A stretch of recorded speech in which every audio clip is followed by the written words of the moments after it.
G'day listeners and welcome to another episode of the Scouting Australia podcast, powered by Australian Property Scout Buyers Agency. I'm your host, Sammy Gordon, and today, guys, we're back in the studio for another investor episode. Now, I'm excited for today's episode because this man was one of my original mentoring clients back at the start of 2024.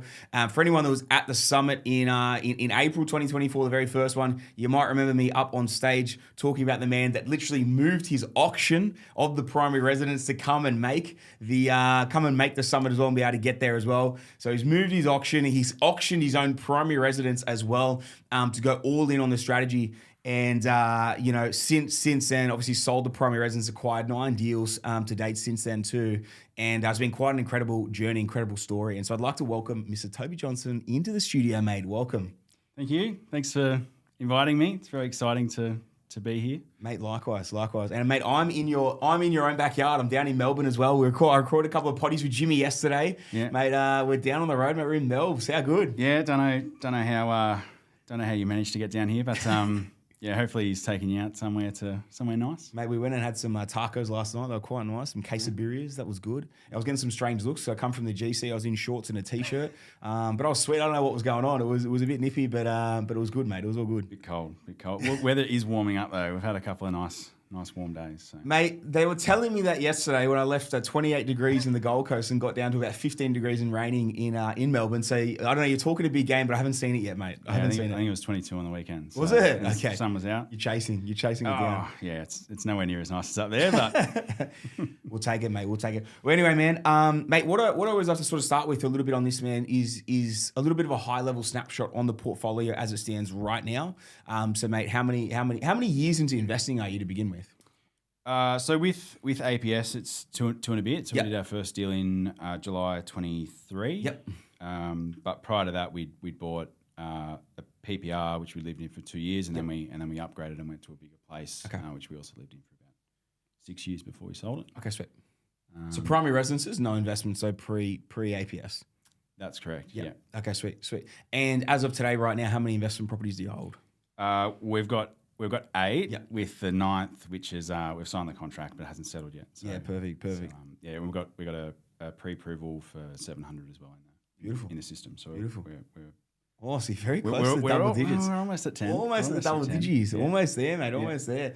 Mate, I love it. Overall value of all assets you own right now too? Yeah, we're 4.8. Yep. Total value. Yep.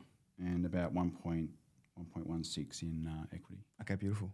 Okay, so we're sitting at about 60%, 65% LVR on the... A bit higher, but we've used some of the equity. Okay. So we've stripped equity from some of those first properties as the deposits for some of the later ones. Yeah, perfect, mate. Perfect. Mate, I love it. And, man, I always love to dissect, like you were talking about, just before we jumped into this episode as well, you were talking about sort of the reason you love other investor episodes is sort of comparing your journey against the others. What are your thoughts? How do you think you're gonna weigh in today versus some of the other journeys too? I don't know. I'm excited. I'm excited to tell my story. I just like listening to how other people have purchased and how quickly they've purchased, and then comparing it to like what Claire and I have done and potentially what we could have done better. Okay.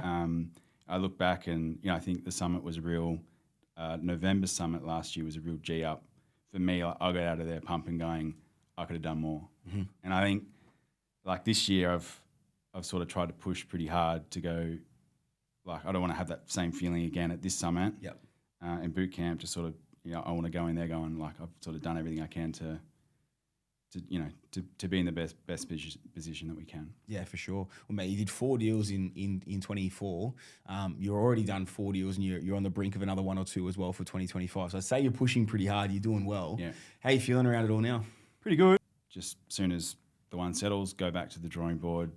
Can we do another one? If so, yeah. So I mostly just look at cash flow. Just make sure from a cash flow perspective we're okay, and we've got buffers and all the rest of it.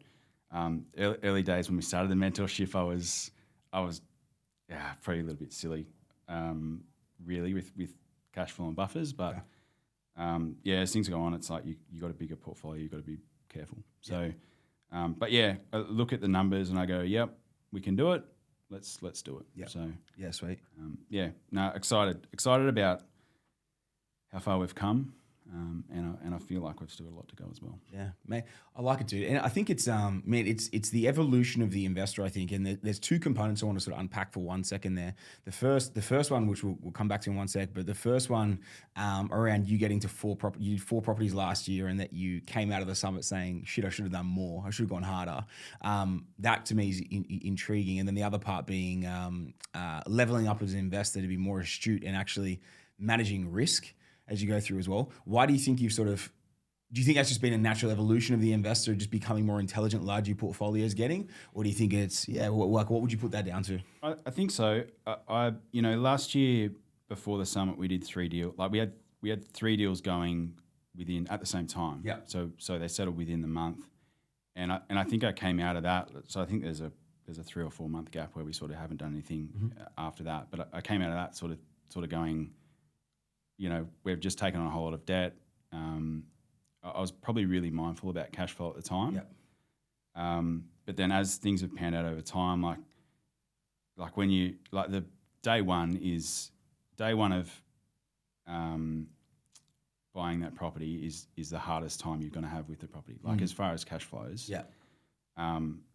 What we've found with all of our properties is that like rents have gone up. They've always had a jump, $20 to $50 in the first month. Yep. So that helps, and then interest rates coming down on the other side, like that helps as well. So there's a bit of like confidence that rents will go up, and there's a bit of confidence around rents going down, and that sort of probably all sort of comes together to go, I can push a little bit harder. What do you mean confidence on rents going up and going down? Sorry, I mean rents going up and interest rates coming down. Oh, okay. Yeah. Okay, so a bit of a cash flow transition there of rents increasing, rates coming down, so your net cash flows increasing across the board. Yeah, and I guess, we've got 4.8 million of value, I suppose, and a little bit less of debt. But you would see it with your portfolio having so much debt that when you have interest rates come down by 0.25%, it's a big amount. 100%. I mean, it's probably not a big amount to you in your business, but like to ours with the amount of debt that we've got in cash flow, it's a big amount. It's all relative though, right, man? Because I think that's what I was looking for. Yeah, dude, and I think it's like, I know when I was early in my journey, because like for every $1 million worth of debt that you carry, 0.25% change is $2,500 a year, right? So for every 1% change for $1 million worth of debt, it's $10,000 a year. But we've had just 75 basis points cut, so for every $1 million, it's $7,500. You're carrying what, circa $3 million worth of debt, a little bit over $3 million worth of debt. So we're talking over $30,000, we're talking circa what, 15, 22 and a half, a little bit over. So you're probably a little bit over 22 and a half grand just in the interest component. In terms of a change, man, $22,500 in a year, that's a lot. That's like $450 a week. That's a massive amount. It's like having an extra rental property bringing income without the debt on it. And it's another deal or two that we can sort of fit in as well. So servicing for sure. Yeah. So it's been a massive transition on that front as well. Man, I like that, dude. That's cool.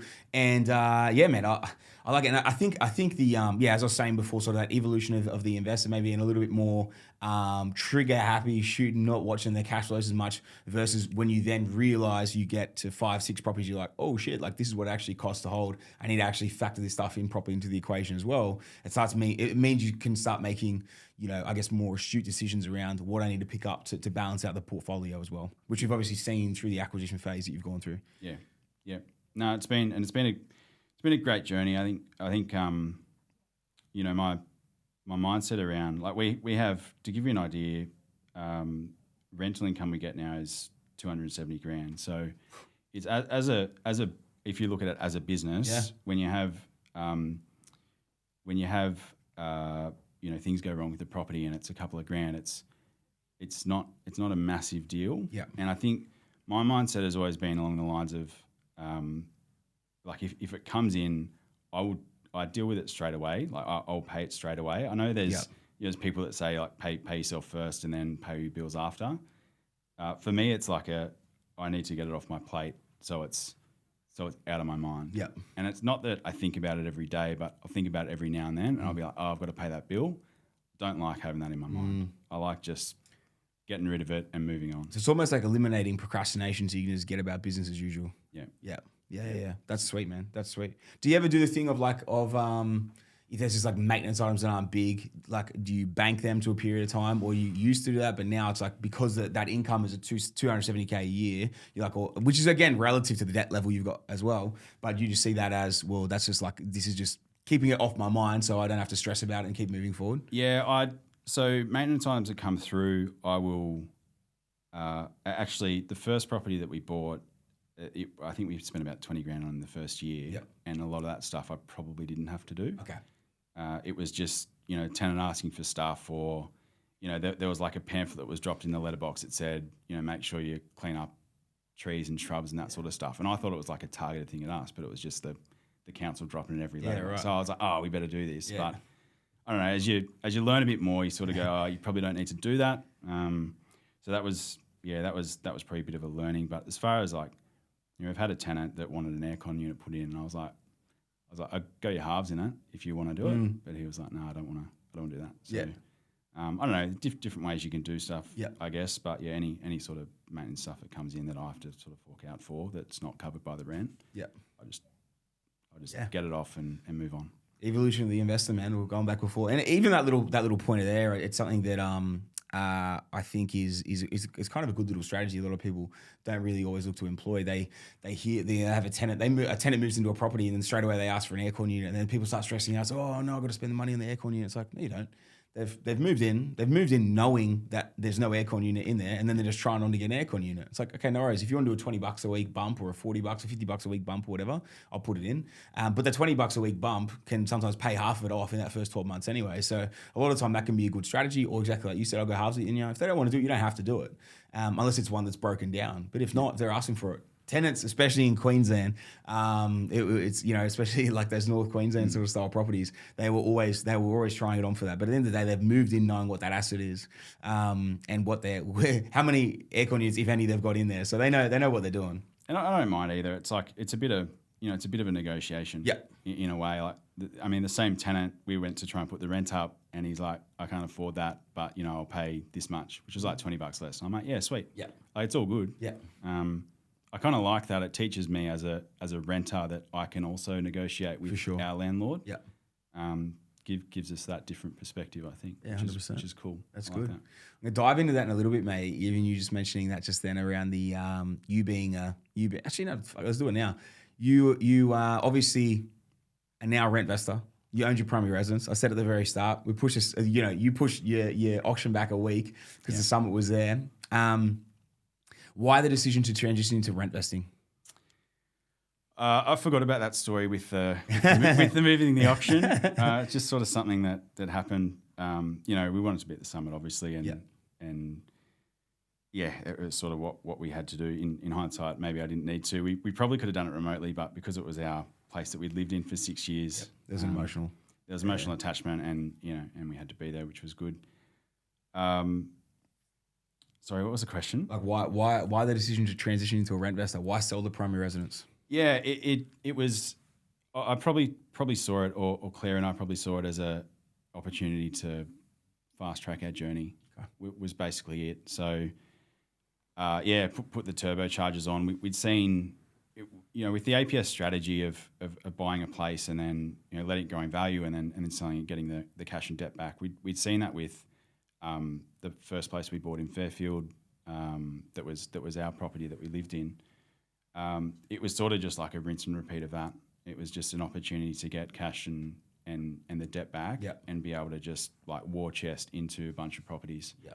I think if we hadn't have done that, we'd probably still be sitting at probably 3 or 4. Yeah. We had a goal of if we thought we'd sell it at some stage anyway. Yeah. We thought we'd have about a 5-year plan where we'd probably sell it and upgrade to the next thing. So we figured we're going to do it anyway. Let's pull the trigger now, rent for a bit, it's been hasn't been easy. I'd probably say. Mm-hmm. Got two young kids. And I think when we sold it, they were 18 months and 3 years. Yep. So they were pretty young. So that was a little bit tricky, but from a property perspective and what we've been able to build since, it's made such a difference. And we're looking now at places that are well beyond what we thought we could ever achieve. Like it's so different. Like, and it's such a good feeling as well. Going from like a mortgage, I think at the time worked out it was about $950 a week for the mortgage for the principal place of residence. And just the feeling of having to go to work every day to service it. Yep. I hated that. It just wasn't like if I got made redundant or got fired or something, I'm like, I have to go into another job straight away and I've got to be paid, a decent amount. That really bothered me. I hated that feeling. And then, it just made sense. I'm glad you're doubling down on it more recently because I think it's the only way to go. If you want to build a decent portfolio, you've got to rent vest for a period of time so you can really maximize, like in the short term anyway, at least what you need to do. 100%. Mate, what I love in there is there's a few components, right? So the first one is we're not sugarcoating the fact that it's easy and that it's sunshine and rainbows. It is a pain in the ass. Renting can be a pain in the ass, and when you got to move around or whatever it is, I try to look at it as a bit of an opportunity of like when I moved to the GC, because I was like, well, I didn't really know where I want to live, so I ended up renting in 3 different places before I ended up buying what I ended up buying. But man, there's a funny thing of it is a pain in the ass, and you typically, for me, I was moving around a bit, trying to taste different places. But every time I'd move, the move would be a punish. It was every like sort of 15, 18 months. But man, the serviceability increase and obviously retaining that capital and what you can really do with it in that end. And this is the thing, man. Like, we're not sugarcoating the fact that it can be a pain in the ass when you do it.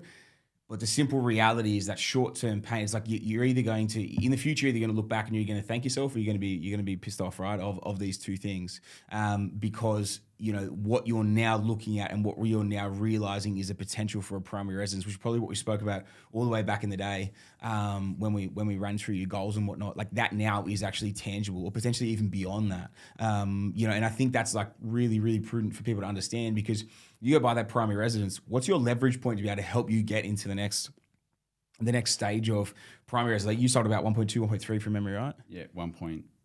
1.36. Okay, sweet. So you sold for 1.36. 1.036. Sorry. 1.036. Yeah. Okay, sweet. Just over $1 million. Okay, cool. So literally just over $1 million. So then, like, what does it take for you to then get from that to a $2 million home? Well, in all reality, if you don't invest and then build a large amount of equity, let's say you go buy 2, 3, 500K properties, they go through a massive growth cycle, you sell them down, you bank $1 million. If that isn't your strategy, the only way to get there is to borrow another $1 million as a primary residence. And then you got another $1 million loan that you got another, $1,000 a week that you got to pay with after-tax dollars. It's like, well, what about if most people's dream home isn't just $2 million, right? Like, the genuine dream home, yes, a home that might like to own or whatever is let's say the $2 million. Most people's dream home is $4 or $5 million plus in today's market, right? Let's all be real and serious about this thing. You can't save your way to that. Most people can't service their way to that. You got to leverage your way to it from an investment perspective, like you're saying there. This has now opened up the different level that you guys can now look at. We've gone from a 1.036, let's say just over $1 million home, to now what are you guys looking at now? Like, what do you think is possible? Well, we still haven't decided, so we're trying to pick where we're going, but it's probably like a $2 to $3 million place. Okay, sweet. Yeah.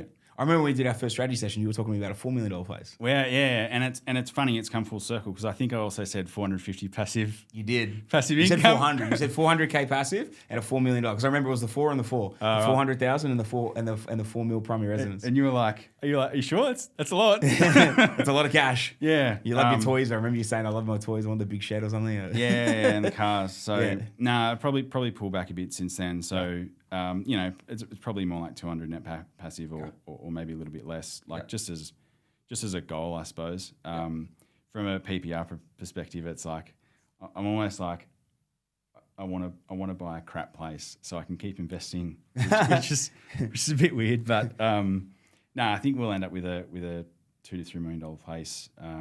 We'll try and do that before our oldest Harry gets into year 6, so we're sort of like in the right area. Yeah. But I think we're still sort of looking at different areas, but that's probably around the figure we'll end at. I like that you brought up around rentvesting the opportunity around trying different things. Yep. That's been good for us as far as the first place we moved into after we sold our PPR was not the right place for us. Okay. Having young kids, it was like a open plan, all tiled, no backyard. Yeah. We just got it because it was in the school zone. Yeah. And it was sort of the only thing at the time that we could really get. And I wanted to get out and get things moving. So we jumped into that, and so loud and not being able to get the kids outside all the time. Like that's probably our mistake. We lived there for the year and we couldn't get out soon enough. Yeah. We were like, we spoke about ending the lease, but yeah. I was probably really worried about how that would affect the next place. Yep. So we just sat with it until the end, and then moved out in the place we're in now. And what about the place you're in now? It's almost like our PPR that we were living in. Like it's up the road. It's that era. Yep. The first place we moved into, we were paying $850 a week, so it was much more than what we wanted to, and now we're paying $550. So oh wow, $550, and it's something that you really love. Yeah, backyard. Yeah. It just suits us better. Yeah. Like it's not a new place. Yeah. It's an older place, and it's got a crap kitchen, but it's sort of more suited to us. Yeah, for sure. And the $300 a week difference in servicing just means that we can go harder. Beautiful, mate. I love it. Man, let's jump into the journey. Yeah, let's jump into it. I think we've covered off a lot of ground before we started as well, man, around kind of the psyche and the way that you're looking at investing and kind of everything that's sort of positioned yourself into where you are now. And it kind of like literally, I've mentioned this a few times now, almost like the evolution of you as an investor as well, which has been cool to unpack. But man, I always like to sort of rewind to why property or even why property investing. So you bought your primary residence in, what was that, around 2015, 16 or something? Yeah, I think it was 2016, the first one. Yep. And then the second one would have been 2018. Okay. And the reason behind that was literally just getting out, buy our first home. Yeah, Claire and I, met. We moved into rental together. Yep. That was the next step. We got a cat. The standard sort of relationship stuff. Yeah. We bought a 2-bedroom place, which was great for us. We lived there for 2 years, and then it was like, well, we're going to have kids, and now we need a bigger place. So the natural progression of the primary residence upgrade. That's it. Yeah. And if we didn't change our strategy, we would have been, we probably would have sold our last PPR, and we would have upgraded to something bigger, as you said, with a bigger debt. Yeah. And would have been there till would have been working till I was 70 to pay it off. not ideal. Yeah. And then so what was the transition into property investing? Like, why did you swap from that strategy, owned your own home, you were going to bunny hop into another? Why did you change the strategy to property investing? Yeah.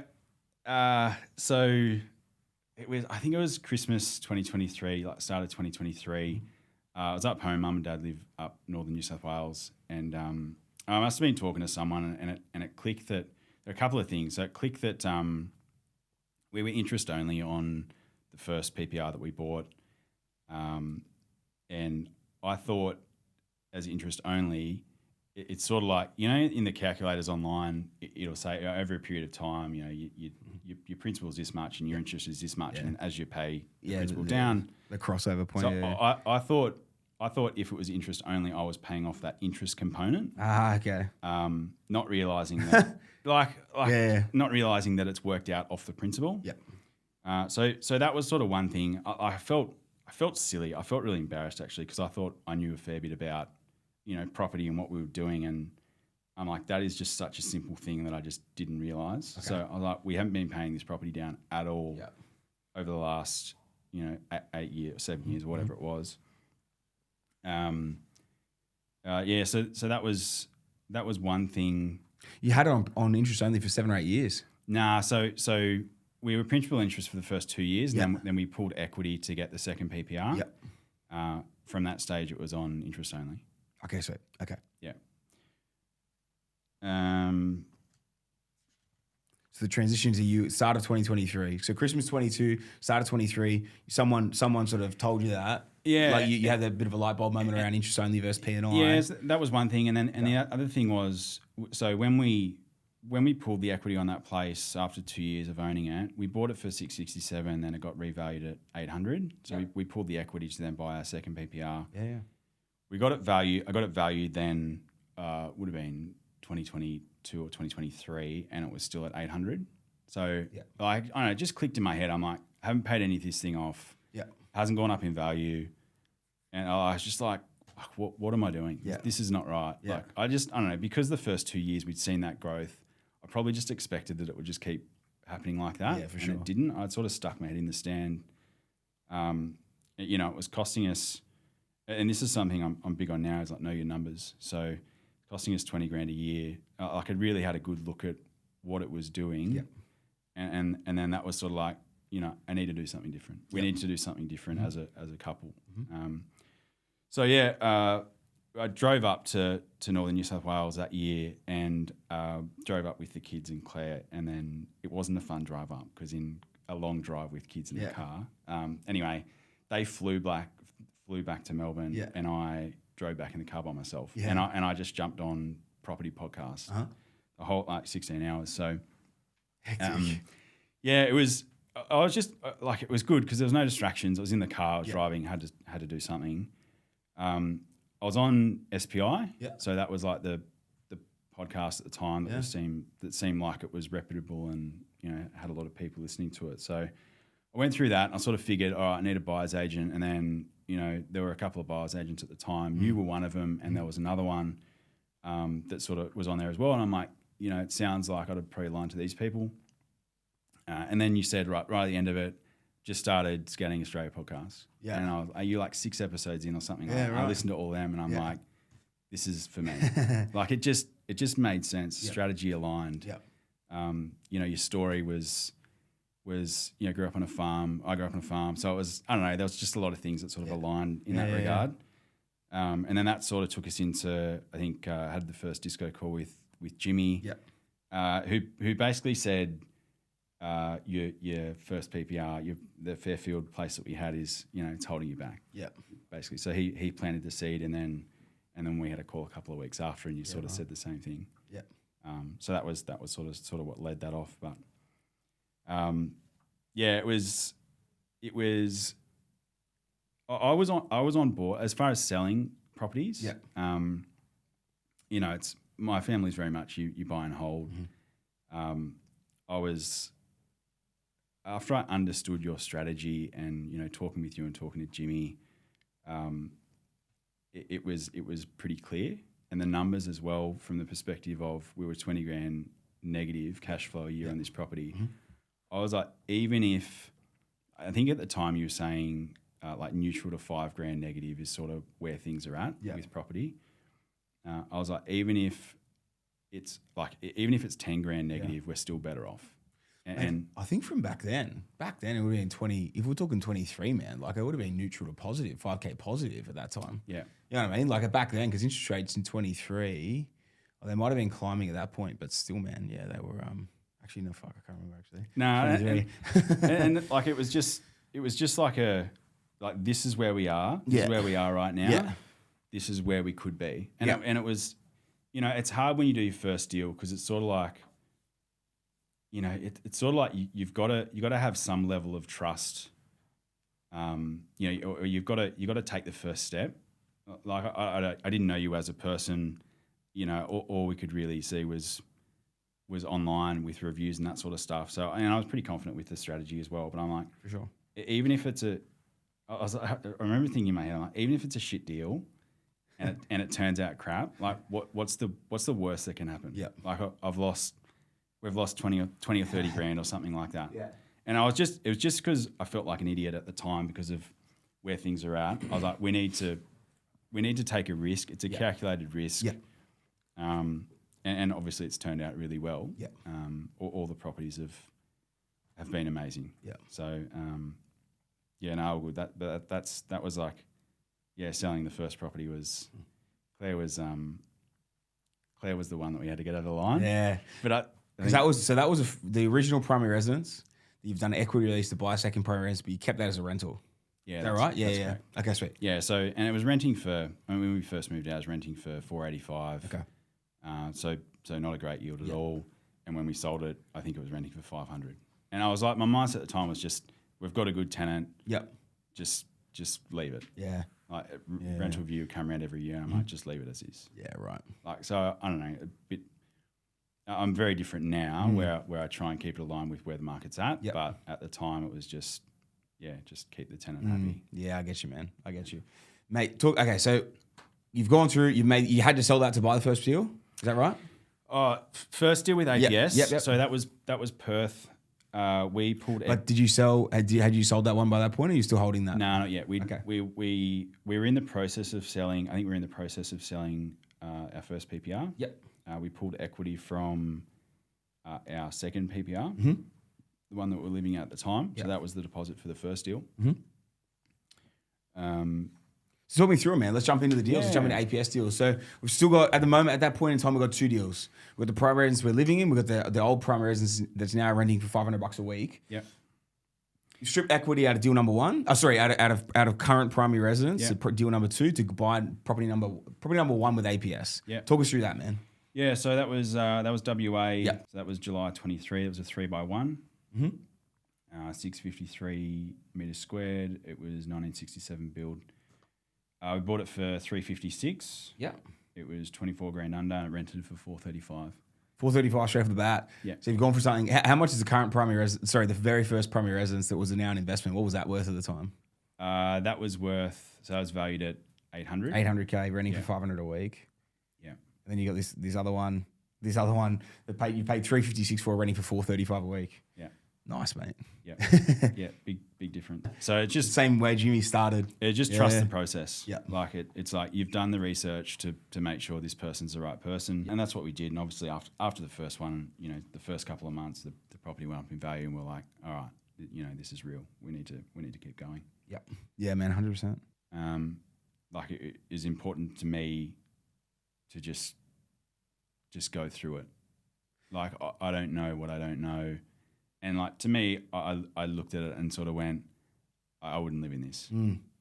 And it was weird. Yeah. It was sort of weird to go, I'm buying this thing, we're buying this thing. Yeah. But yeah, like, as I know now, it doesn't really matter. Like you're not going to live in it. It's just about What gave you the confidence? Sorry to cut you off there. What gave you the confidence to make the decision just to go, you know what, these first 2 deals, I'm just going to back them. I'm just going to see how it plays out. Like what gave you the confidence to do it? Because it's the funny thing is the correlation between the people that I see that do that and they almost like back that horse that they've chosen, right? And they go, yep, I'm gonna do it. I almost always see they just go on to win. You know what I mean? Like you look at what you've built now in the 2 years since then. They just go on to win, man. But like what versus the people who are like they want to then ask a million questions and then question everything. It's like what? Like sometimes I understand like a bit of skepticism or a little bit of fear or whatever, but it's like. I always see that direct correlation between those guys who almost like are holding themselves back between someone like yourself who just backs it and goes, yep, sweet. What do you reckon gave you the confidence to do that? I think it was that story around just being embarrassed that I thought I knew more than what I knew. And because it was something so simple with just, I thought I was paying the interest component of a loan when it was just the interest that I was paying. That was sort of like the trigger point for me to go, I'm an idiot. I don't actually know what I'm doing. We need to do something different. Like it was sort of that simple. And that just sort of set us on a path to go, there's got to be a different way that we can do this. Yeah. Like what we're doing just isn't right. It just wasn't, I don't know. It just didn't feel like things were moving fast enough. I couldn't see the light at the end of the tunnel. Yep. I was like, I'm going to be working until I'm 70 to pay this thing off. Yeah, right. Hectic. That was it. Yeah. So it didn't matter. Mm-hmm. And my mindset's been positive ever since. It's like, just, get the right people around you. Yep. Like you were the first to go, you were the first from our perspective where we just trusted in you and the APS team to know what you're doing and really help us on our journey. Yeah, well, mate, I appreciate the trust, buddy. It goes a long way, and obviously you see the results that come off the back of it as well, man. Sometimes you have to trust that process, right? Yeah, you have to. Man, value now on that first deal. So we've sold that. Okay. So we had a conversation earlier in the year. Yeah. It was sort of like a case of we were stuck. You sort of said, Perth might have another run, but it was coming off at the time. We made the decision. I'm of the mindset of like I don't like waiting. I didn't want to wait for maybe it goes up in value. Yeah. I really wanted to just pull the trigger, move on. It is what it is. It was the same thing with the PPR as well. It was was very much a case of, Melbourne 2 years ago, people started talking about Melbourne and when it was going to grow. Yeah. And you could look at that and go, well, we've already got a place here, we could keep it. Yeah. But imagine if you hadn't sold that and you didn't do anything else, and then you held it with some growth starting now, whatever. But how much, like, what else have you missed in that time frame as well? And I didn't want that regret. I didn't want that regret. And like now that things have played out, it obviously definitely was the right decision. It would have been the right decision regardless, even if Melbourne was going up in property, because we would have split that one property into three, and then that multiplying effect of that as well. Yeah, for Yeah. sure. So what did you sell that for? That sold for $562. Okay, sweet. So just over 200 grand. In what time frame? So you bought that in July 23, And we sold that in June 25. 25. Yeah. So in sub 2 years, just over 200K. Yeah. Yeah, beautiful. Love it, mate. I love it. At what point did you actually, you sold that in June 25. Okay, beautiful. So you bought that in July 23. Now, mate, moving from there, you didn't do another deal. When was the next deal after that? So that was January 24. January 24, yeah.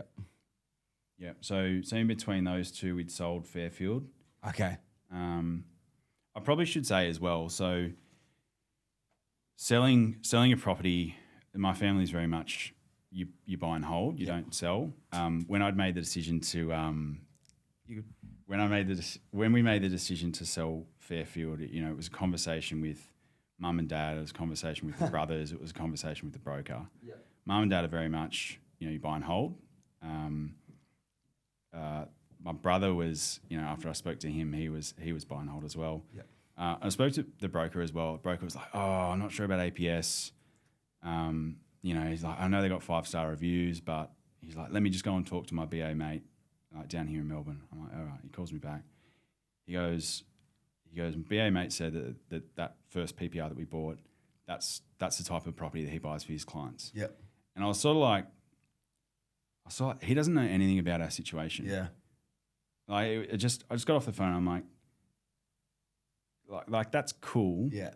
But he doesn't know anything about where the property's at, where our debt levels are at, where our cash flows are. He didn't know anything about us. And that just sort of like debunked the idea of just because he says it's a property you buy for his clients doesn't mean it's the right property for us. Yeah.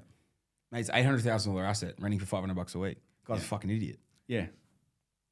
Who's the BA? Nah. We'll move on from that. But yeah, and it was only it was because I knew my numbers that I could go back and I could go, nah, this just doesn't make sense. Yeah. Doesn't make You sense. still use the broker? No, so that was that was the first broker that we used through the two PPRs that we bought. Okay. Once we came to APS, he also did the WA deal. Okay.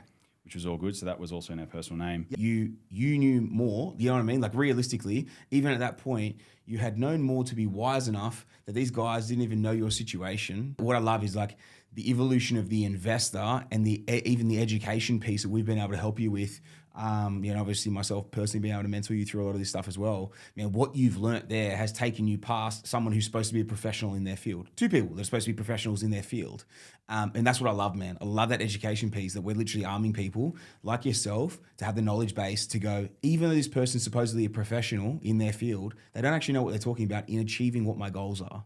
And I think that's a really, really important thing to note, man. And something you should be proud of as well, that you had the balls to go, nah, you know what? You don't know what you're talking about. You don't know my situation. You don't know what I'm trying to achieve. And you're wrong, which ultimately they are. Imagine if you'd held that, man, and what that would have held you back from and what we're about to run through now, man. So honestly, dude, massive power to you. That's awesome, man. It was a mad decision. And then moving forward, man, so we've gone in there. So we're in January 2024 here.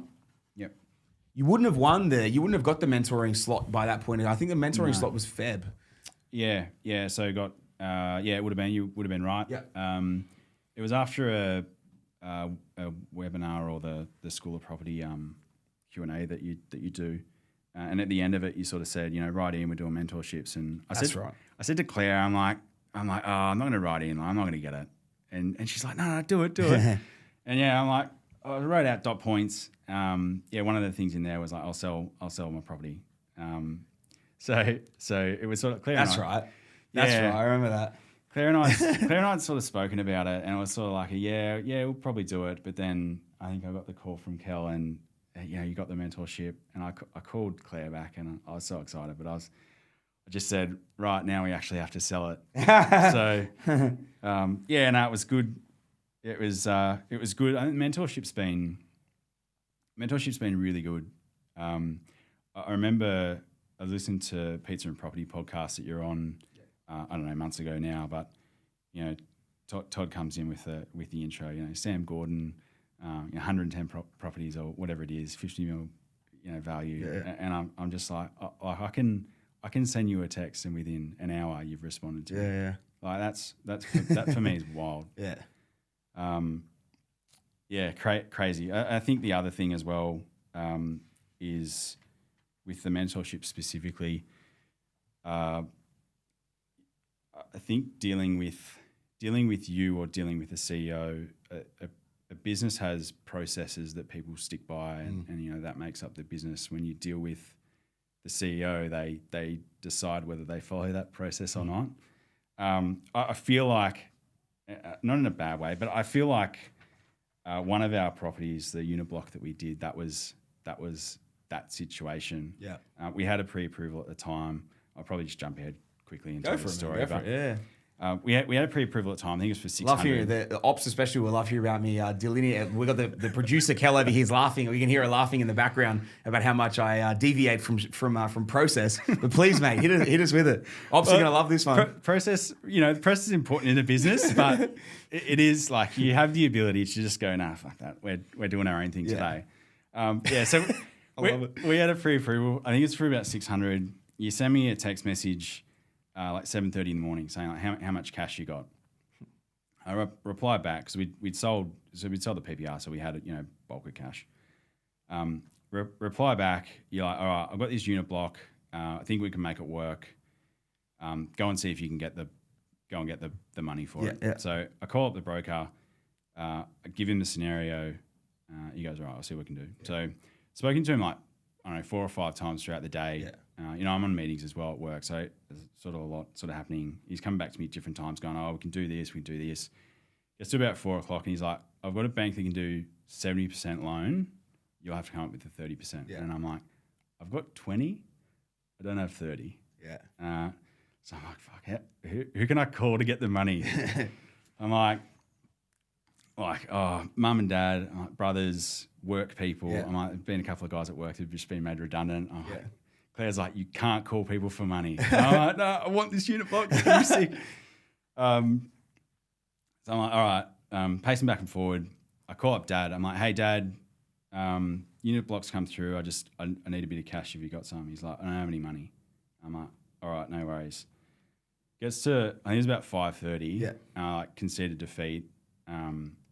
Writing you a message to basically say, can't make it work, can't get the money. And then Mum calls me. She's like, I got 50 grand. And I was like, fuck yeah. It's just the bit that I needed to go, yep. An extra 10%. The next day we ended up getting, finding a bank that did 80% and it was all good. I didn't need the money in the end, but it was just like the whole day was it was an epic day just to get to the end of it to sort of go, yes, we can lock this in. How stressed were you during the day? Like pressure? Oh, I was all right. Yeah. Because it wasn't on me. Mm-hmm. Like it was more my broker had to do the work. Yeah. So I wasn't stressed. And I find that with all the properties, like I look at what I do and what Claire and I have to do as part of the process. Yeah. And it's minimal. Like all we have to do is get the loan docs together. Yeah. Like that's how I see it. You do all the work with getting the property and all the stuff through to settlement. Broker does all the broker stuff, and all we really have to do is do the loans, go see the solicitor, and back it and put your balls on line to do it. Yeah, you know what I mean. Yeah. Like there's that as well. Man, I hear you, but and it all comes down to having the right team. Yeah, and the right team are all linked together and they're all working together. I'll go back to what you were talking about earlier of trusting the process. You trusting the process with a team that you back that has also delivered you results, enables you to make decisions like this as well. Because it's funny, because I know like when I get involved in transactions like that, or I used to in the past, it can be a really stressful day to make something happen, and you're calling everyone, you're trying to get this, you're trying to get that, you're trying to make all these things happen. But at the end of the day, man, it's one of those things. And then you got to the end of the day and you had that win. You know what I mean? And like so so often the most kind of joy you get out of something is when you actually have to work your ass off to make something happen, like in a little situation like that, to then get the win on the back end of it as well. But then even the funny thing of you got the 80% LVR the next day anyway. Yeah. But yeah, man, no, I love that. I love that component, that piece of it. But even, I mean, there's two pieces of it because you went through the battle during the day to win it. But then, like you said there, the cool thing is you really just like checking boxes and going, yep, happy to do this, whatever. You know, and keep pushing through it as well without it being too stressful too. Because that's what's awesome, man. If you're going to still achieve exceptionally high results, but not be stressed out of your mind from it and just be backing someone, that's the whole point of using a professional, right? Yeah. Get a great result and pay for that service. So you're getting something better than you're going to be able to do without, and taking the stress out of it as well. So yeah. I love that, man. It's good. It's good feedback in all reality. Yeah, no, I'm glad to, you know, I can only say positive things about APS, but I'll just go off track a little bit here. Just as you say that around BAs, a lady I work with, and you know, she'll probably listen to this, so I better be careful what I say. But nah, unleash. Let's go. So she was working with, you know, he called himself a BA, but he was just a guy that basically got data together, and then he would say, you know, go buy a place in this location, and then they'd just go on realestate.com and try and find something, and then they'd be going out to properties to inspect it and, you know, getting the Section 32, and then they put a deposit in on a couple of places, and then, you know, didn't sort of go through, and they'd go to an auction and it'd go well over what they wanted to, and I'm like, so much time is spent in you going out to all these locations when you can just pay someone like you to do it all, and it's such a seamless process where all I have to do is get the loan docs and the pre-approval together, hand it over, and then you guys sort of cover everything from that point on to settlement. Yeah. It's like, there's no stress in that. Like there's no stress at all. Yeah.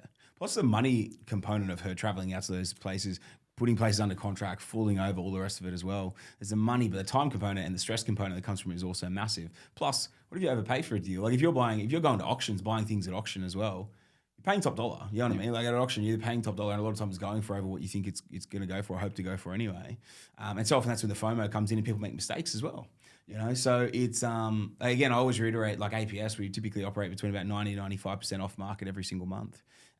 You know, that's if there's 100 properties selling in a market every month, the average person isn't seeing 90 to 95 of those that are transacting, you know what I mean? So it's like, it's crazy, man. It's crazy the ratios that people actually miss out on, and the fact that they, in my mind, are so small-minded in that to look at it that way, rather than to look at it's always something costs you is what it makes you, you know, or saves you in that instance as well. So, no, I love it, man. I love it. It's all good advice and good stuff so far. But mate, jumping into deal number 2. So I know we jumped ahead into that deal. We'll recap the unit block in time. Yep. Jumping into deal number 2 right now, January 24. Yeah, regional Queensland. Yep. This was BA was Jack Keane. This was a Jacko 4x2x2. Yep. 510 metres squared, 2004 build, 383 purchase. Yeah. It was 383 for what did you say? 2010 4x2. 2004. Oh, 2004 4x2. Okay, sweet. Yeah, beautiful. 25 grand under, rented for 450. Mm-hmm. Nice, mate. This property, I've hardly had to do anything with it. Like it's been one of those properties that's just done its thing. Yep. What do you reckon current val on that is? 599 was what the bank said. Yeah, nice. So that's up in what, 18 months, you're up over 200K on that one as well. Yep. Nice. Very nice, mate. That's a bank val as well. That's a bank val. It's a proper market val. Could even be higher than that. Yeah. Beautiful. Okay, sweet, man. Sweet. And so to buy that one, where did you pull the equity from? That was... Well, that was from the sale of Fairfield. The sale of Fairfield. Okay, sweet. Yeah. Okay. That's it. Okay, beautiful. Talk to me about the timeline then from there, because obviously after that point, when was the next deal? Because you would have probably had mentoring come in before then. Because you bought that in Jan 24, mentoring in Feb 24. Yeah, and then we had our first mentor call in March or something like that. Mm-hmm. We didn't do anything between the first mentor call and the second mentor call. Okay. As far as buying properties or any of that sort of stuff, It was pretty much. Why is that? We needed to sell. Our primary residence mm-hmm. and move out and do all that sort of stuff. So mm-hmm. there was sort of like a 4-month period where, you know, you move out, you get the property ready for sale. Yep. You sell it, and then you sell it, and then you got to wait. You got to wait till it settles. Yeah. Yeah. So I don't think I spoke to you in between, you know, that 3-month period. I don't think I spoke to you at all. I remember getting on the second call, and you're like, if you've actually got questions for me, like send them through. So Yeah, I I love was it. like, yeah, cool. So next deal was a cash flow. It was this was Jack Keane as well. Okay. This was regional Queensland. It was August 24. So this was like the first of the 3 deals we did in the month. Yep. It was a 4x4, so 4-bedroom, 4-bathroom. It's sort of like a townhouse type of thing. Built in 2013, and we bought that for 610. So it was $5,000 under and rented for $850 a week. Okay, sweet. $850 a week. Yep. What do you reckon current balance on that is now? 727. Okay, sweet. It's still 130k, 120k in just over 12 months. Yep, sweet. Okay, beautiful. So we banged 3 in a row, did we? Yeah, they were pretty quick. Next one was regional Queensland as well. That was Paul Dam. That was also August. It was a 3x2x1, 600 metres squared, 1985 build, and that was 425k purchase. And what do you reckon val on that was at the time? It was $40,000 under. $40,000 under, whopper. Yeah. Yeah, beautiful. Yeah, that rented for $390. Was that current rent at $390, and then there was obviously so what was market rent on that at the time? Because it definitely seems light on. Yeah, so I think it was only a couple of months after that we re-rented it or up the rent, and it went to $440. Okay. I think it was $460 was market rent, and I think that's what we threw at him. And this is a guy that came back and said, I'll do $440. Yeah. Okay. Sweet. So that I think that needs to jump again.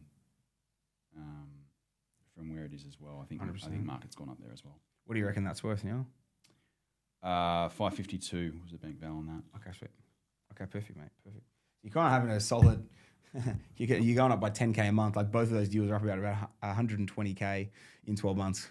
Yeah, like 130k in 12 months. It's funny. Like all the properties, I look at them and I go, they've all gone up by $100,000, like at least $100,000 in the past year. Yeah. For maybe not the most recent ones, but the earlier ones. Yeah. It's sort of like I don't say it's an expectation, but it's sort of when I think about it, I'm like, if we've got 10 properties, there's $1 million for sure potentially in growth. For sure, man. For sure. I love that, mate. That's my simple way of thinking.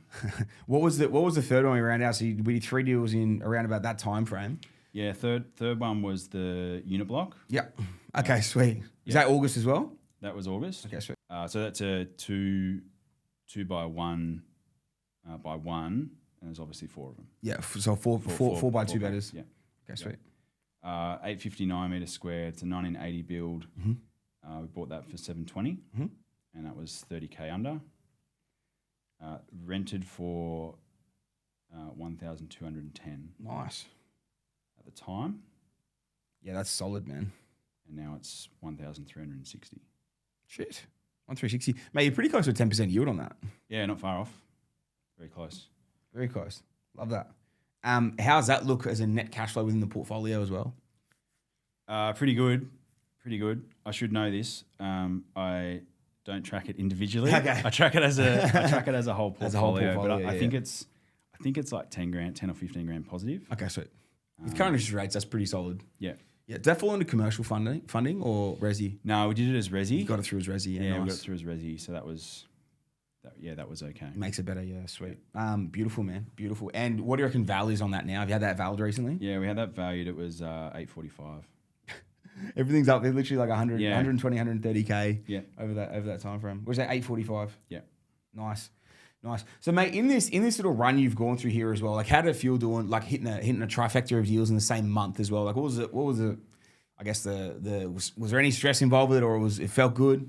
Oh, I think It was exciting. it was exciting. It was definitely exciting. I think having 3 sets of loan docs going at the same time is That's intense. It's like the loan docs come through. You just got and I'm very much I enjoy that process of printing them off. Yeah.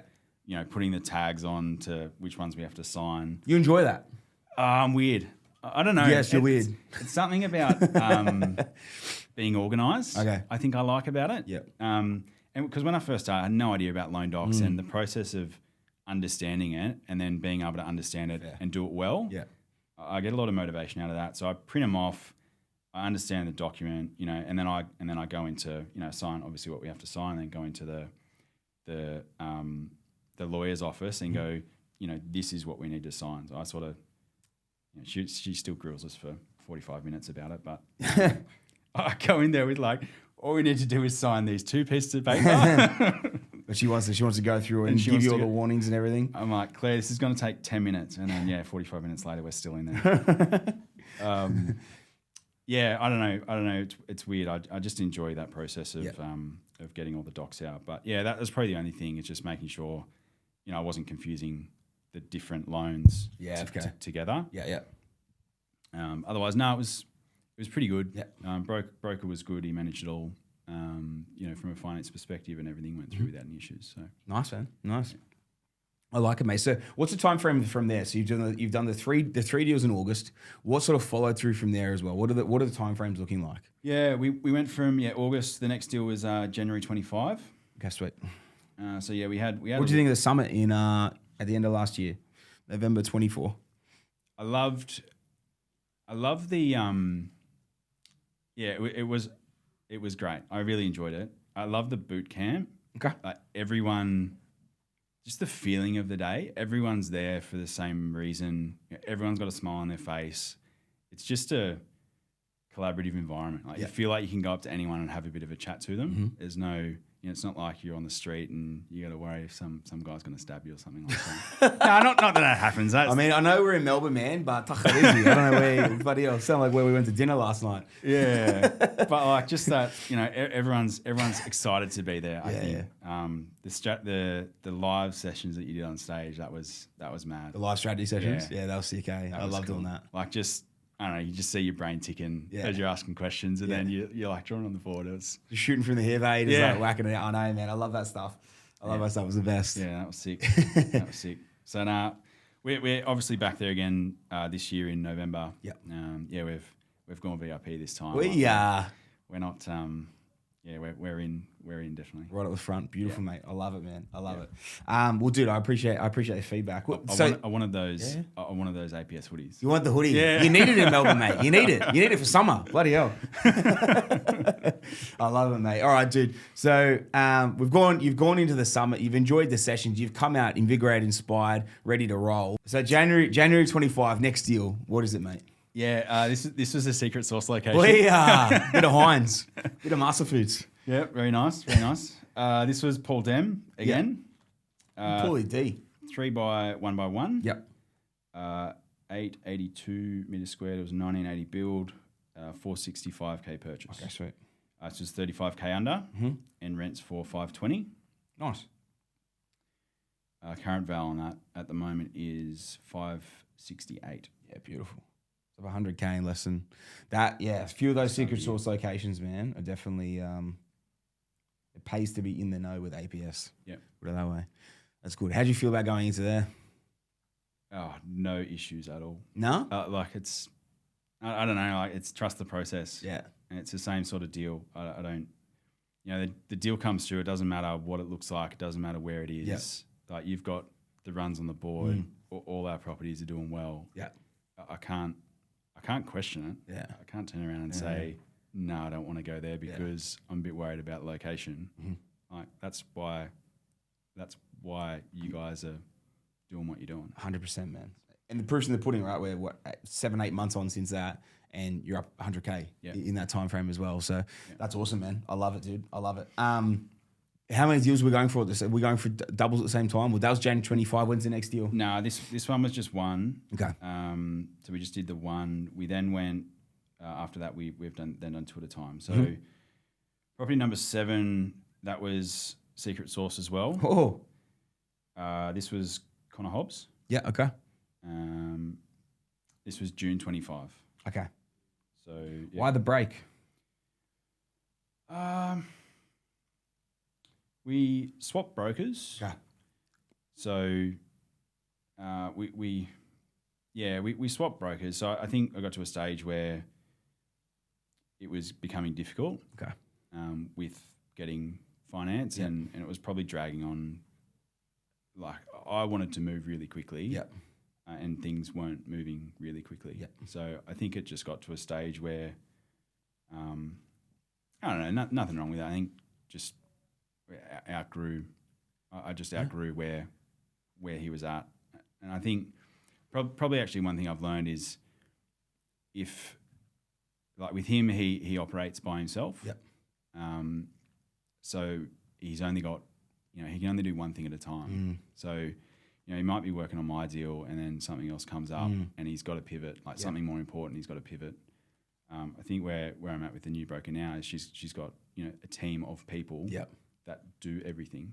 So she'll just handle the strategy and then everything goes off to the people underneath. For sure. So I think that was probably the bit of a learning for me. It's like, the broker that we're with was knowledgeable and he could do the stuff, but maybe just didn't have the capacity to do at the time frame that we wanted to. Do you have the capacity to execute the way you needed it done as well? Yeah, that's fair enough. So we went through a process where we swapped brokers. And that took a bit of time. Okay. We had to do a bit of a refinance as well. Yeah. Just to sort of align things properly, and then we jumped into. Sweet. So then you start doing 2 deals at a time. You go back to doing 2 deals at a time here. Where are you stripping equity from at this time? Are you going back to deals at the very start of the portfolio? Yeah. So this one was, property 6, we pulled equity from property 1, that one in WA. Yep. Property 7 was from the second deal. Okay, so the one in regional Queensland. And at this time, you've obviously just gone through and sold. You've sold the WA deal in this time frame as well, but you said you settled that one in June 25. So it's around the same sort of time as well, right? Yeah. So the cash that we've got from that sale, we're using for this next pre-approval. Okay, sweet. Yeah. So deal number 7's been done though. Talk me through that. Numbers around that. Yeah. So June 25, Big Connor. June 25, 3x2x2. Yeah. 764 metres squared, 2,000 build, 545. Yep. Purchase, 35K under, rents for 440. Nice, mate. And because you obviously bought that in June 25, we're probably only 2-3 months on or whatever. So probably calling market value around about the same thing, around about that 580K. Yeah. Okay, sweet. Yeah, sweet, man. And obviously in one of the new up-and-coming locations as well. Now, did you say you're doing doubles at this point as well when you've gone from 7 to 8? Yeah, 8th deal was in SMSF. Okay. Okay, so 8th deal, SMSF deal? Yeah. Yeah, sweet. Same sort of time? Yeah. Yep, sweet. June 25. Yep. That was secret source location. Paul Dem, 4x2x2, 822 metres squared, 1985 build, 575. Okay, sweet. And that was 25K under. Okay, beautiful. What was it renting for? 600. Nice, mate. Val now thinking about the same as well. Yeah. Obviously, because we've only really just picked that up too. Yeah. So about 600K on that thing. Nice, man. So at this point, we've offloaded both PPORs. So obviously the original PPOR being Fairfield, then the other one that you were living in. Then we've offloaded WA deal was first deal that was put into the portfolio with APS as well. And then since then we've picked up another 7 deals, including the one for SMSF and 2 cash flow deals. So it's been a pretty good little run to this point as well.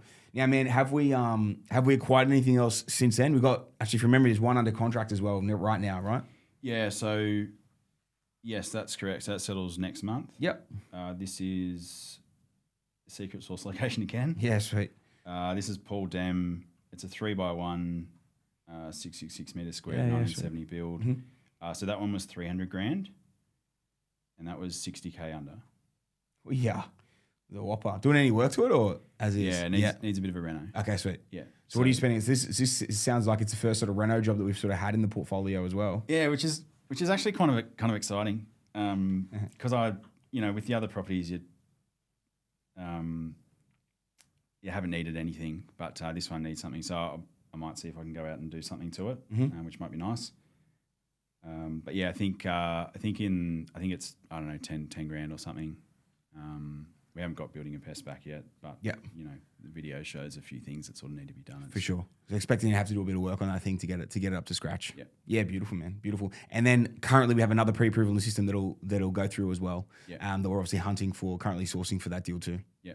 Nice, man. So, mate, from mid 2023 to now, we're talking a little over 2 years. We're effectively about to have our 10th acquisition with APS. One's been offloaded. You've offloaded the 2 primary residences. So you bought 12 properties in your life cycle so far. Man, what's next beyond this as well? What's the strategy? What's the strategic piece beyond this? What's the game plan?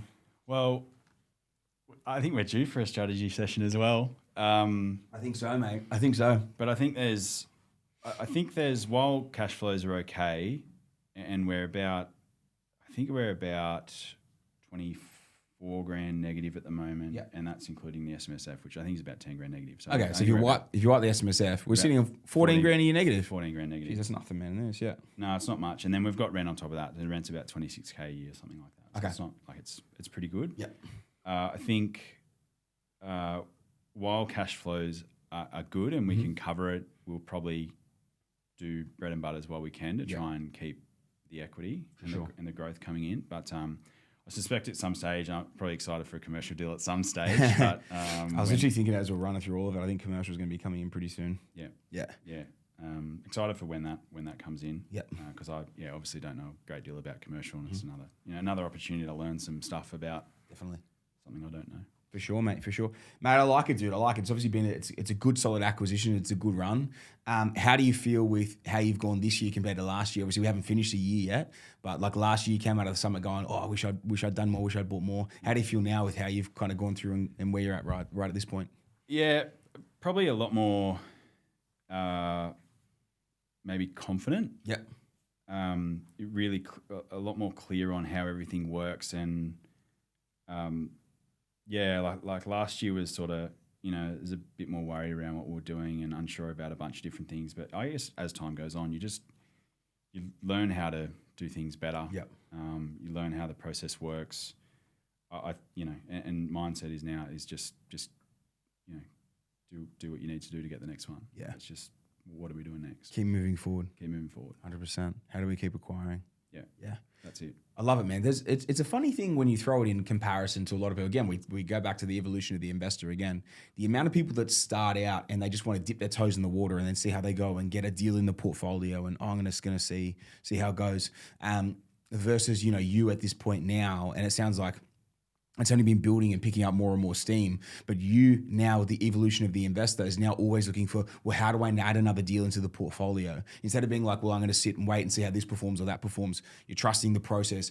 You're backing the team and you're going, okay, where can I strip equity from? What do I need next in the portfolio? How can I continue to acquire? What are the other avenues I can go down? What can I unlock? What lever can I pull? All these different things, man. Like it goes through the sale of 3 assets that you've already had in the portfolio. It goes through the different cash flow deals that you've picked up in the portfolio as well, making the unit block deal work, pushing the broker to find a solution. All these things, man, like this evolution of an investor, that now you're on a run. You did 4 deals last year. You look like you're on track to hit six or maybe 7 deals this year as well. Like what's next year going to look like too? You know what I mean? And it's like, it's a crazy thing. Like we say it so casually, like 4 deals last year. Like you bought 4 properties last year, which when we combine the values at, circa 400, 600, 400, we're talking $2.3 million worth of property last year, like 2.3 mil across 4 assets last year, even more than that this year. And, we're probably on track for probably say circa $3 million of assets across 6 or 7 deals.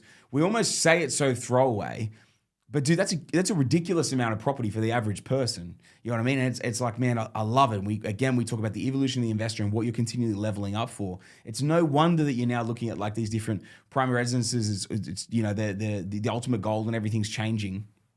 Because, what is realistically becoming more and more achievable for you. And this is why when I talk to people about, when they actually commit to a strategy and they commit to a piece and this thing starts to come to fruition, it starts to build up steam. And when you trust the process, when you trust the team and then trust the process and back it and keep pushing forward, that's where this real steam starts to pick up. Man, you did what so many people won't do. You sold primary residence, you sold properties that you guys had emotional attachments to, you made business decisions within the portfolio, even when it comes to personnel as well, man, needing to sub people out to bring other people in to go to the next level.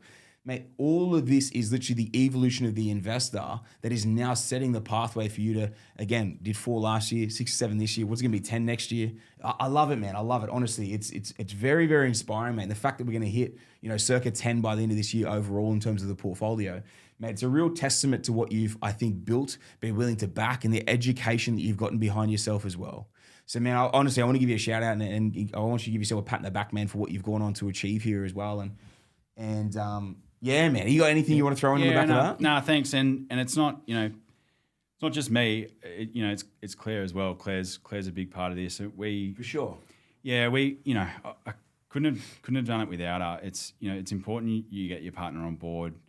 Claire's on board from the perspective of she lets me do all the property stuff 100%. So she has full trust in what we do. Yeah. Basically, she will openly say, "I don't have capacity to do school of property, or I don't have capacity to listen to podcasts." Yeah.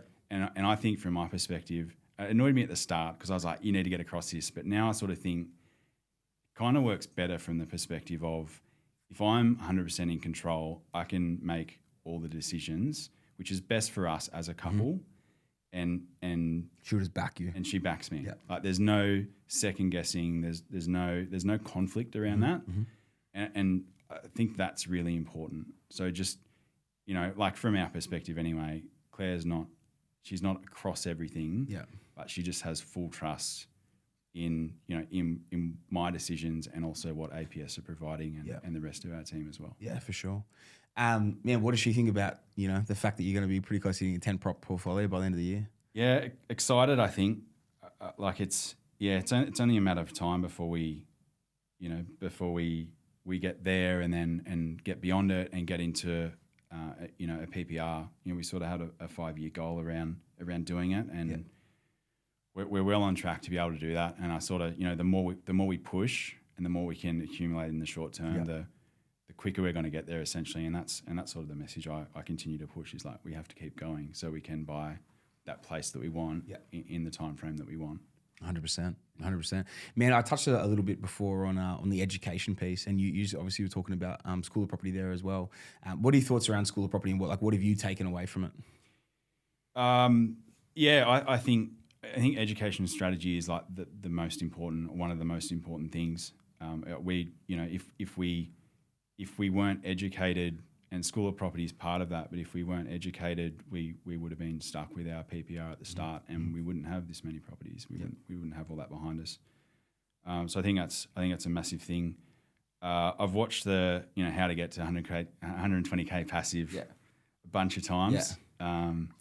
I think the sessions with Nick as well. Like I found, like I went and obviously when it first came out, I binged everything and watched everything. Yep. But then as we've sort of got into like 7 and 8 properties, I go back and listen to the ones with Nick to grab.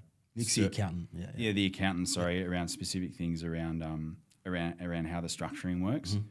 Mm-hmm. So that's been good that I can sort of go back and do that. Yeah. I was probably a little bit funny about the cost initially. Okay. And I sort of said to Claire, I'm like, it costs a bit of money, but it was inevitable that I was going to buy it anyway. Yeah. And it was just like, just make the decision. Yeah. I think now if you brought one out on commercial property, I'd be straight on it. Yeah. There's no second thought about it. Yeah.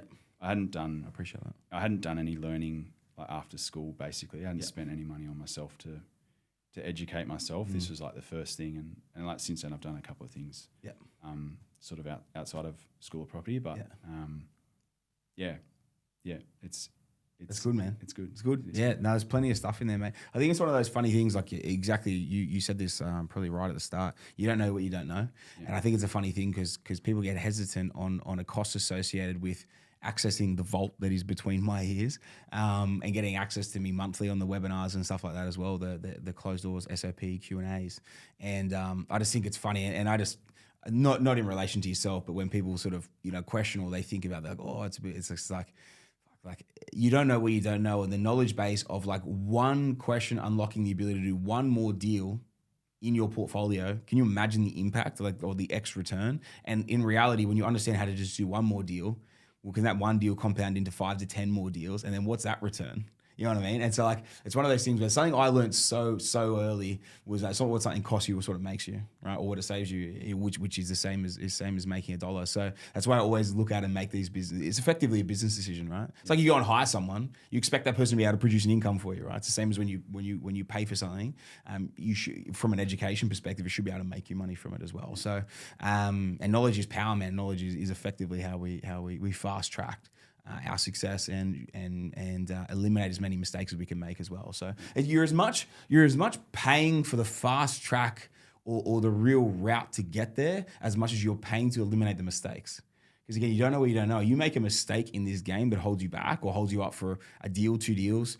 It's even like, imagine if you just took the word of X broker with his mate, the BA, versus mine, and you go, if you didn't have the knowledge base behind you, even with what you probably learned from Scouting Australia, and you've gone, oh, no, you know what? It's like 2 versus 1, and it's a broker here, and this BA versus just Sammy or whatever. I'm just going to stay with that. Like, how much would that have cost you in the actual velocity of money piece here? Yeah. $1 million bucks. Yeah. Like now, how about just now? Let alone over the compounding effect of what that million will turn into. Like, I think if we ever drew a scenario out of something like that, like the actual ridiculous cost return, it's unbelievable, man. It's the same as if I didn't sell that property back at property number 7. If I never sold that property, man, dude, who knows where I would be. Yeah. But I wouldn't be sitting in this room with you right now. I doubt that very, very much. So it's funny, man. Like all the way back there, we're rewinding nearly a decade now. We're rewinding like 8-9 years of selling that 7th property to where I am now. Like but people underestimate the compounding effect of singular decisions and what it can do, including things like investing in education. It's that 1%. Like that you talk about, you make the 1% shift, and then right now it seems maybe small, but over time it becomes a big deal. Yeah. And if you think a school of property, it's not 1%, it's 5, 10, 15%. Yeah, and it makes such a big difference. Yeah, huge, man, huge. Man, I'd love to actually put an ROI on it because I guarantee it's a lot higher. It's a lot higher than that. It's a lot higher than that. Charge more, mate. We're obviously running into the final pieces as well, man. What's your best advice to others? Yeah, probably know your numbers. I've probably got a couple of things, but know your numbers. If we didn't know how our original place was performing, when people are negative towards you and say, "Nah, don't sell it, hold it," sort of you're just taking advice with no data. Yeah. But having the data there to go, this is actually, we could be doing heaps better. This property's not right for us. Just means that information that you get in, you can debate it in your own mind if you need to. That's probably a big thing. Get educated. So we obviously just spoke about school of property, but it was pretty clear I didn't know a lot about property.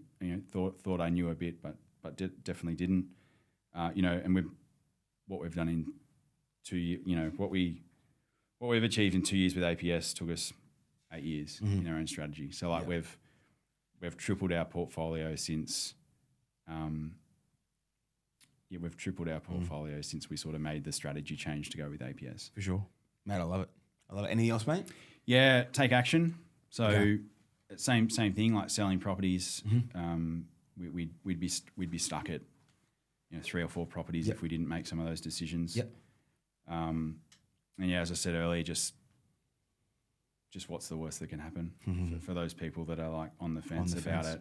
And at first deal, if you choose an APS, you're making the right choice. I think like it's that simple. No, I appreciate that, man. Appreciate that. And then mindset, obviously, Jimmy loves mindset, and give Jimmy a shout out because he's in his city, and so do I. But yeah, you love Jimmy. We love the city. We love mindset. I love Jimmy. I love Jimmy and mindset. He cannot be replaced as the co-host, I don't think. He's too important. You'll love hearing that. Yeah. But yeah, being embarrassed, I think set a rocket under me to go, there's something different. So it's definitely a mindset thing to sort of be positive about everything you're doing. Yep. And just keep pushing forward because I simply look at it like each property is worth $200,000 to $300,000 when we go to sell it. Yeah.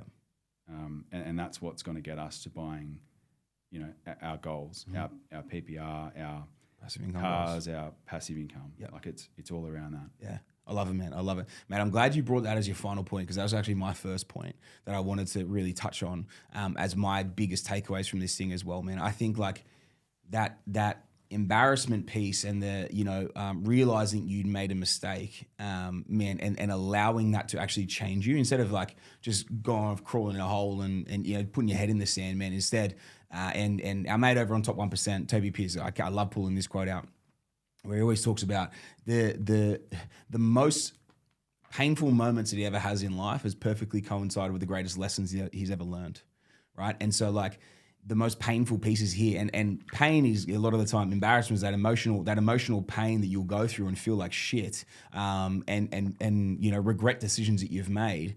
Almost always perfectly leads into the greatest lessons that you should be able to take forward in life as well. So you've realized there, like you thought you knew a lot more about property, which is very normal for Australians. Everyone thinks they know everything about fucking property, and most of them know fuck all in all reality. right? But they all think they know everything. It's the same as people questioning school or property. Matt, how many of you have built a 100 plus property portfolio? None, didn't think so. Yes, sweet. How many of you built 10 plus property portfolio? 5 plus. People don't know as much as they think they do. And that's me, not me being arrogant. That's me having gone through this shit to get here and had that many conversations with that many people who have had those moments, who have been embarrassed, but have decided, no, you know, I'm going to back myself and fucking stick my head in the sand that, no, I know more than other people, even though they haven't achieved the result. And that's why, man, I've gone a long-winded way around getting here. But in all reality, man, like accepting that piece of you don't know what you don't know, and I don't know as much as I think I do, and then going and researching and finding is sitting in the car for 16 hours and listening to podcasts back to back to back to back to back until you shortlisted down to who you thought was in alignment with you, and then interviewed those people and then decided to go through and have a crack with it and back it. Man, embarrassment, lesson, action, result. You know what I mean? Like education, action, result. All these things coinciding to now achieve, you know, where you are now instead of just, you know, thinking you know more than you do. So, man, I love that piece, man. I think it was I'm glad you finished with it because that was what I was literally going to start with. I think it's really, really important. And man, I've had the same thing as well. And literally, I look at my life. Biggest lessons and takeaways I've ever had has been from the most pain that I've had at the same time as well. Perfectly coincided, man. Exactly. So.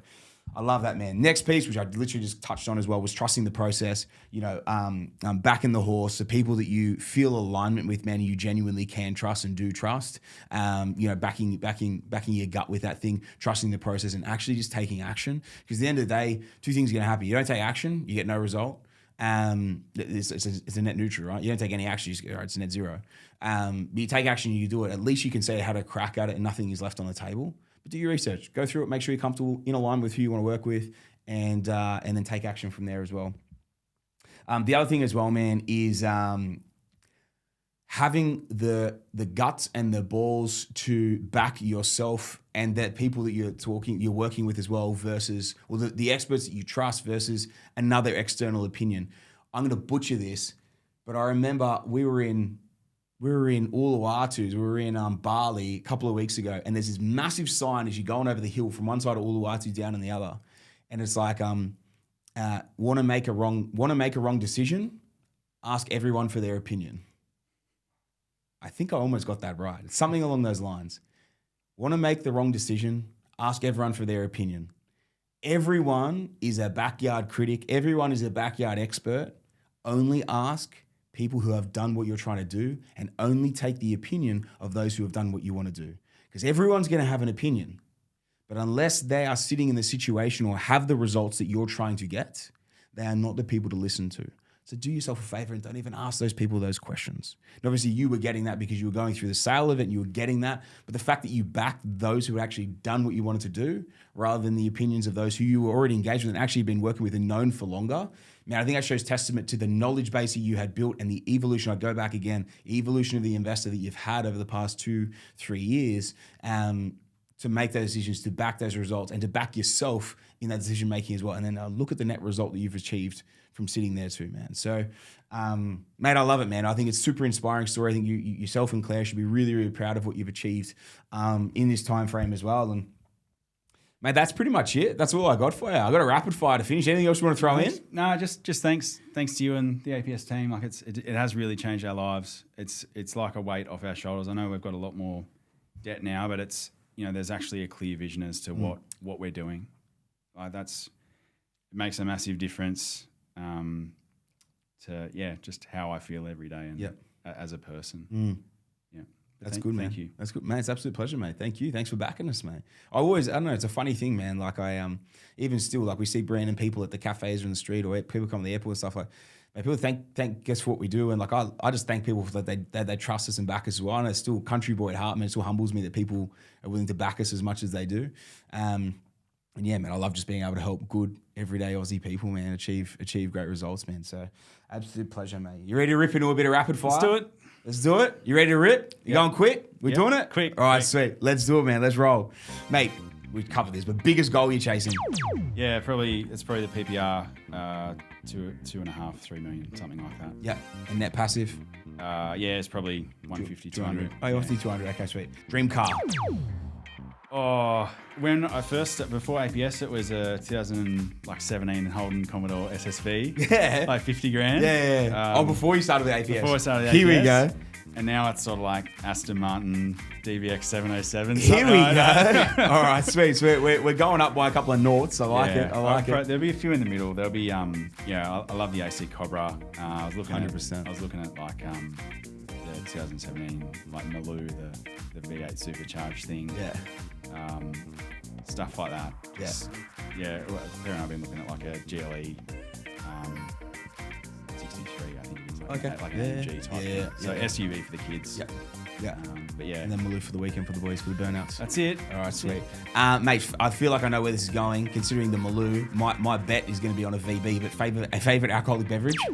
It's not VB. Oh. But yeah, do love a beer. Okay. Any beer. I drink whatever. Yeah. Like I'm not too fussy. Okay, sweet. All right, mate, true or false? I'm going to hook straight into true or false. Now, this one's from Claire.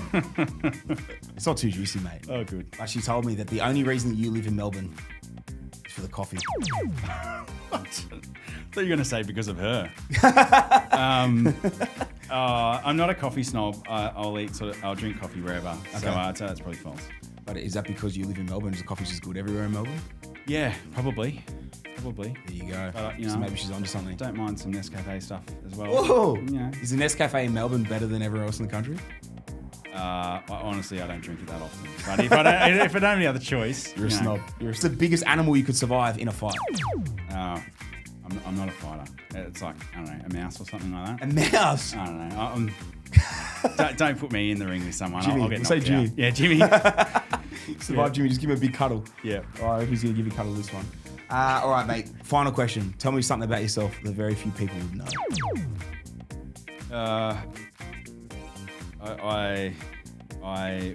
When I was in primary school, I went to like state for swimming and running, my athletics. Yeah. Yeah. No way. Yeah. I was in like a relay, so it wasn't just me. But you still went to state for swimming and for running. Yeah. So I'm in I think the Olympic pool, and I don't know where we did athletics, but it was like a relay. Oh, mad. So, yeah. So you're a closet athlete. No, I used to play rugby, but no, not anymore. Not anymore. You get older and you have injuries, and the body starts to fall apart a bit. A bit of running now. Okay. That's about as far as I get. Yeah, sweet. Yeah. No, I love it, mate. I love it.